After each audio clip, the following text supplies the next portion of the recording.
Hi everyone, doing this quite late in the day, so it's dark at the moment. Got a clean side here, marked it with a pen there, which has just left a little scratch in it. That's where I'm going to try and aim. And I'm going to be using the Tomcat 2 pistol crossbow on it with the standard bolts that come with it.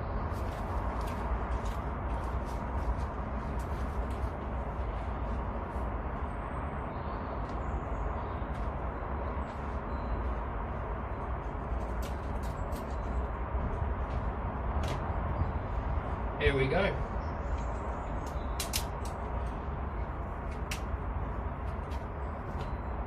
Loading the crossbow.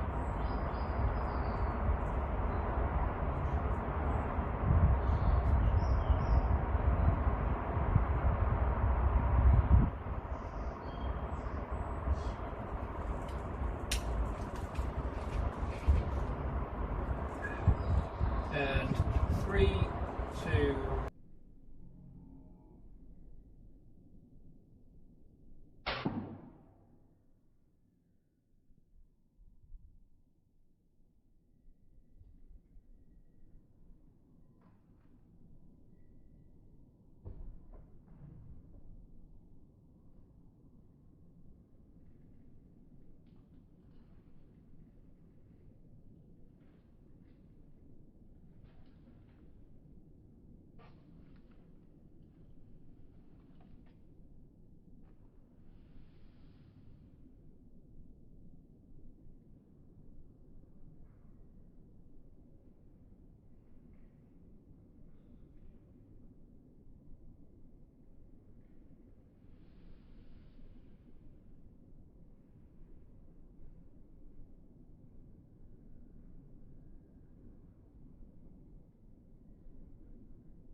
Okay, shot number 2. Still going to be aiming around this to get in this section, but I'm going to aim a little bit higher around here.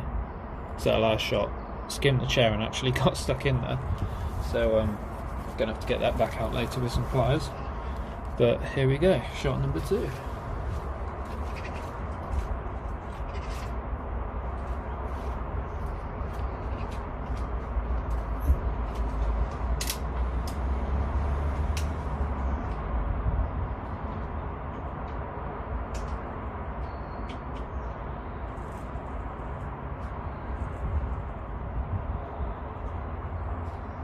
Loading the crossbow, and 3, 2, 1.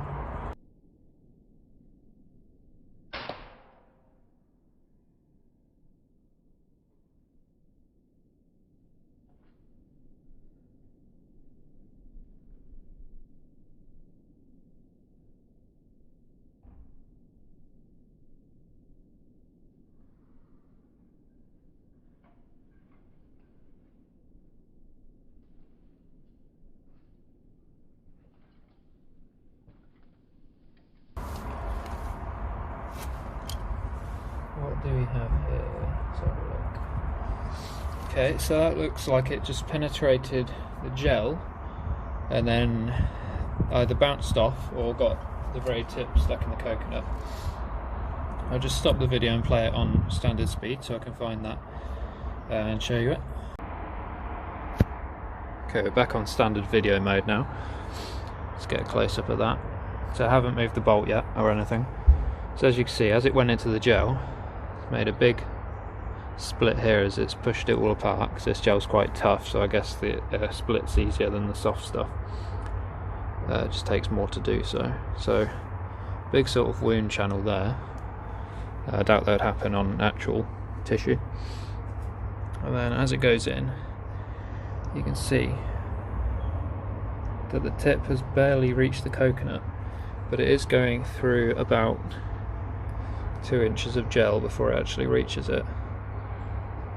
Let's pull that out. So from the gel on it we can tell that it did go in about 1.5 inches. Let's push that back in.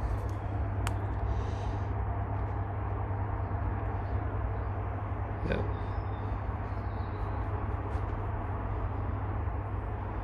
Yeah, about 1.5 inches of penetration there.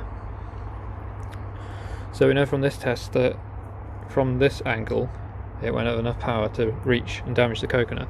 So what we're going to do is go from this top part here, which has the thinnest amount of gel, probably a few millimeters before it actually hits the coconut. So it's more like the temple sort of area if we're going off of a zombie target here.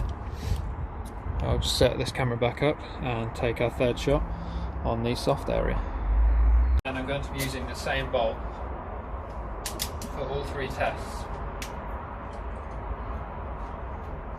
This is the one that they ship with the crossbow. All plastic ABS construction with the metal tip. Safety off, and here we go. 3, 2, 1.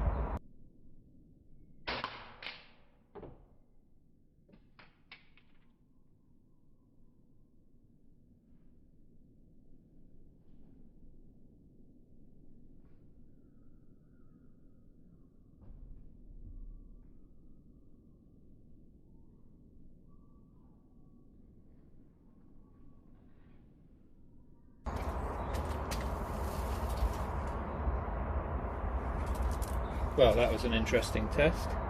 It looks like it completely snapped the tip off. The bolt went in right here where I expected it to hit the coconut, and the energy transferred straight to the head of the bolt. This went flying over the top, as so, and as you can see in there, the tip darted straight down. Now, because the coconut's a sphere sort of shape, spherical, like the human skull or a zombie skull, anything that hits it, it's going to have a good chance that it's going to deflect, either off to the side out the way or just get stuck under the skin, such as this case. So yeah, pretty impressive stuff. Just going to cut that open and just see how that looks. The light today is provided by the Olight SR2 baton. Carry that all the time, that's a really good light. So let's get this set back up so I can cut back into it.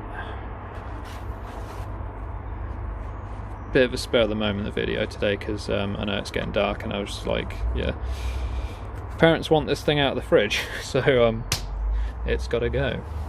Let's just get the Cold Steel Pro Light Tanto out. Really good knife, by the way, I'd recommend it. There we go. Stuff never works for a video, does it? I was trying to get it out in one go. Right, here we are, let's cut into this.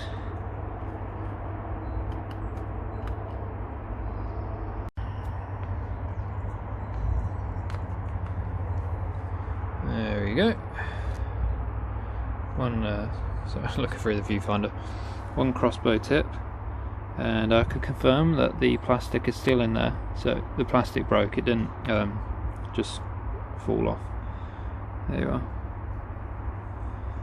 And the very tip of that doesn't appear to be deformed.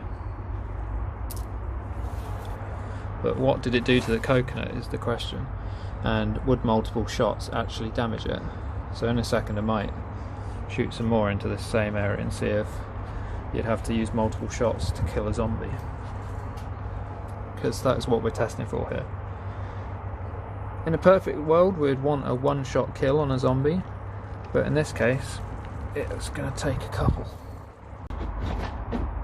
Just to finish off the video, I'm going to shoot the coconut without any protective gelatin layer around it.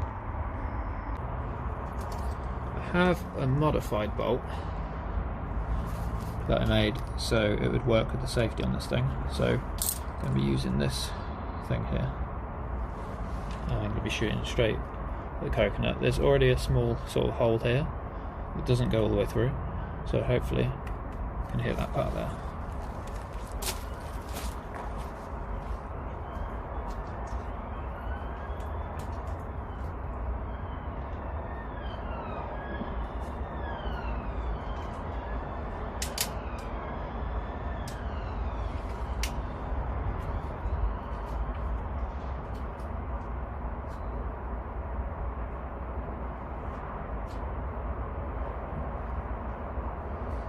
Alright, here we go, third and final test. I'm a few metres away from it. Let's hope the safety disengages and we can actually launch this thing. Right, unprotected coconut. Here we go. 3, 2, 1.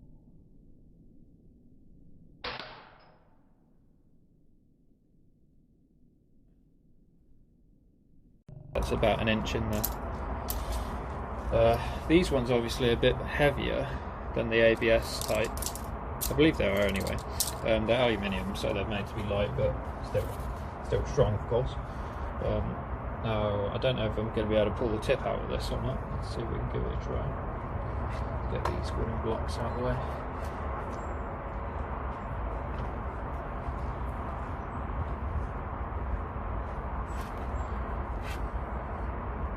Will we have coconut juice coming out? We do. Okay, so if that's what it takes to kill a zombie, just poking a small hole into the skull, and they've got an exposed skull like that, then this would be good enough. The only problem I can see is the tip of the bolt now is just slightly deformed. The shaft is slightly, ever so slightly bent. As you can see there on this one on the right, it looks like the tip's been pushed to the left a bit, which has put this kink in the shaft right here. So you probably could reuse it, just straighten out with a pair of pliers, or zombie sort of thing on a rock or something like that. But yeah, definitely did some damage, as you can see in there, through the tunnel of coconut. Straight into the, as Zombie Go Boom would say, straight into the cranial cavity. There we go. Thanks for watching, guys. So this test obviously shows that the pistol crossbow is only strong enough to kill a zombie if it's got an exposed skull, or like its skin's hanging off like in the films or something like that. The ballistic gelatin's really bloody tough. As I said in the last video, the channel I copied the recipe from was using it for air rifle pellet tests. So it's probably more suited for that, so you can see the travel of the path of the pellet, and see what sort of shock damage it does if you film it in slow motion as well. But yeah, that is about it. Have a good day.